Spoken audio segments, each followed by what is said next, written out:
Last year it was Sonic's 20th anniversary and we were presented with Sonic Generations, undoubtedly one of the greatest Sonic games ever made. This year it's his 21st anniversary, or as I like to call it, Sonic 2's 20th anniversary, or Tails' 20th anniversary.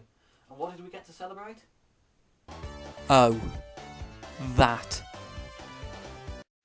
Well, there is Sonic and Sega All-Stars Racing Transformed, or Sasarat, but the only way it can be considered a celebration of Sonic 2 is the fact that it came out a week before Sonic 2's 20th. Same for Sonic Adventure 2, except a different time frame. So I thought I'd do my own tribute. After all, this is the game that introduced me to the franchise that one day I would love like no other. So, here's my review of Sonic the Hedgehog 2. Unfortunately, my Mega Drive broke years ago, and we got rid of it. However, thanks to the Xbox Live Marketplace, and various compilations, I've been able to play it again and again, and I'm able to record it for this review. Just listen to that. That is an iconic tune.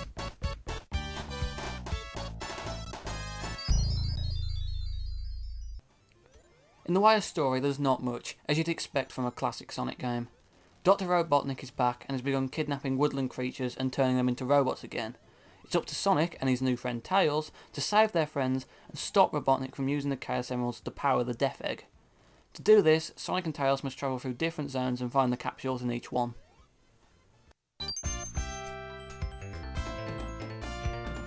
Upon starting the game, you're immediately thrown into the first level, Emerald Hill. What you're looking at right now is my childhood. As in any side-scroller, you need to get from point A to point B. To move, you use the D-pad or analog stick depending on what you're using. At the moment I'm on the Xbox, so I'm using an Xbox controller obviously. However, I'm using the D-pad on it to give it a more classic feel. By pushing up or down, you can make Sonic look in the corresponding direction. Now you probably won't use it much, other than to make Sonic dance to the music. To jump, you use the A button. When moving at speed, if you press the down button, Sonic will curl into a ball which you can use to take out enemies, just like the first game. However, unlike the first game, Sonic now has the spin dash. If you hold down and the jump button, Sonic will curl into a ball and spin in place. Once you let go of the jump button, Sonic will shoot off at speed depending on how long you held the jump button down. Not only can you use it to take out enemies, but you can also use it to get up slopes and reach hidden roads. The control is fluent, and even when moving at great speeds, you always feel in control of Sonic. Something else that is different to the original is that instead of each zone having 3 acts, they only have 2, apart from Metropolis, which still has 3. While you might think that this would make the game shorter than the original, the length of each act and the fact that there are a hell of a lot more zones makes up for it by a long shot. Like the first game, at the end of each act is a boss. However, even new players really shouldn't have difficulty beating most of them, for 2 reasons. 1, most of them are easy anyway, and 2, you'll often be able to do things you shouldn't. I mean, look at this. You can beat him before he even gets an attack out. And this, normally you'd have to jump on the arrows to hit him, but if you jump on a pillar just as it's rising, you can stay up there for the entire fight. And even if you fall off, you can use the arrows to get back up anyway. And even if you're on the ground, the arrows don't aim for you, and the only ones you need to dodge are the ones from the bottom. Speaking of difficulty, you shouldn't have much trouble with the first few zones, and the difficulty curve's just right. Emerald Hill's a breeze, as you'd expect, as this is the zone when you're learning the controls and getting used to them. Chemical Plant might give you a bit of difficulty if this is your first time. I know as a kid that's the zone that kicked my ass the most. These days I can breeze through it without even touching the water, but back then it was the stuff of nightmares. Your first time playing, you will most likely hear this.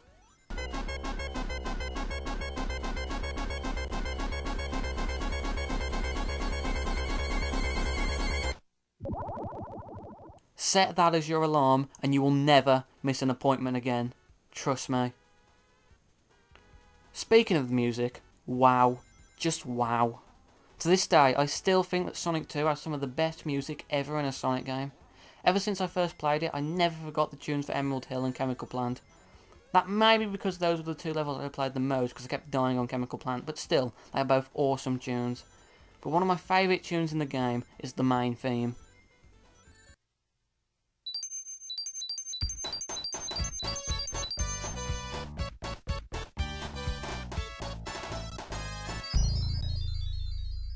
And the remix of it for the invincibility power-up. Oh yeah, power-ups. Throughout each stage you can find a variety of different monitors, each of which contains a power-up. You can get 10 rings, a shield, the speed shoes, which I never understood because surely Sonic should be able to go that fast anyway, and of course, invincibility. Each is useful in its own right and make the journey easier for Sonic. Returning from the first game are special stages, though these are nothing like the first games. In order to reach a special stage you need to have 50 rings and hit a checkpoint, a portal will open up, jump through and there you are. These special stages are drastically different from the first games. Instead of being in a rotating maze, this time you're running along a half-pipe. In order to reach the Chaos Emerald, you need to collect a certain amount of rings at each checkpoint. These special stages can get incredibly difficult, especially when you've got Tails with you. He will screw you over in these stages. However, once you've successfully completed all 7 stages, you unlock Super Sonic. However, I've never unlocked him. What? Just because I love the game doesn't necessarily mean I'm good at them. I have played as him using the cheat to unlock him, using Sonic Mega Collection, and all I can say is, he's awesome. It's like the invincibility power-up on steroids. Not only is Sonic now invincible, he can jump higher and run faster. However, you can still be crushed, drowned, and die from bottomless pits. Also, when in this mode, your rings deplete, and when they hit 0, you'll return to normal Sonic, leaving you vulnerable. With the addition of Tails comes a multiplayer mode, which comes in 2 varieties, co-op and versus. When playing co-op, Tails becomes absolutely game-breaking. Even though he's being controlled by a player, he still retains his invincibility. Screw Super Sonic, Tails is the real god here. The sad thing is, the screen doesn't split in 2 and only focuses on Sonic. Versus is a race mode in which 2 players race to the end in a choice of 4 zones: Emerald Hill, Mystic Cave and Casino Night, and a special stage. The levels are exactly the same, both acts being present, with the addition of certain power-ups, such as the one which swaps Sonic and Tails' positions. Oh, and Tails loses invincibility in this mode. Both Sonic and Tails play exactly the same, with Tails not being able to fly. The sad thing is, this is the best multiplayer mode the Sonic franchise will ever get, but more on that another time. In terms of graphics, keeping in mind this is a game that's 20 years old, it looks amazing. A lot more colourful than the original, and to this day I still think that the game looks beautiful. A lot more than other games. I seriously have nothing bad to say about this game. It took everything that was great in the original, added new features and timed the result by 10.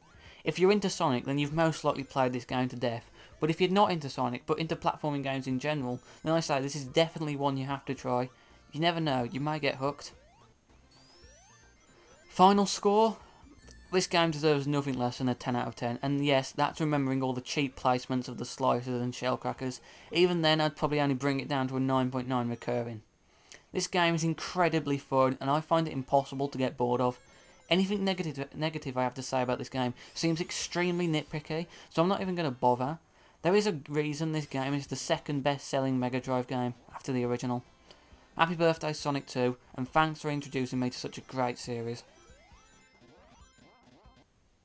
Well, that's my review of Sonic the Hedgehog 2. Now, just before I end this, there's something I want to say. This is something I might do more often from now on, because video game reviews are something I've been wanting to do for a while now. So if I do another review, then I've already got a good game in mind what to do it on. So until then, goodbye and take care.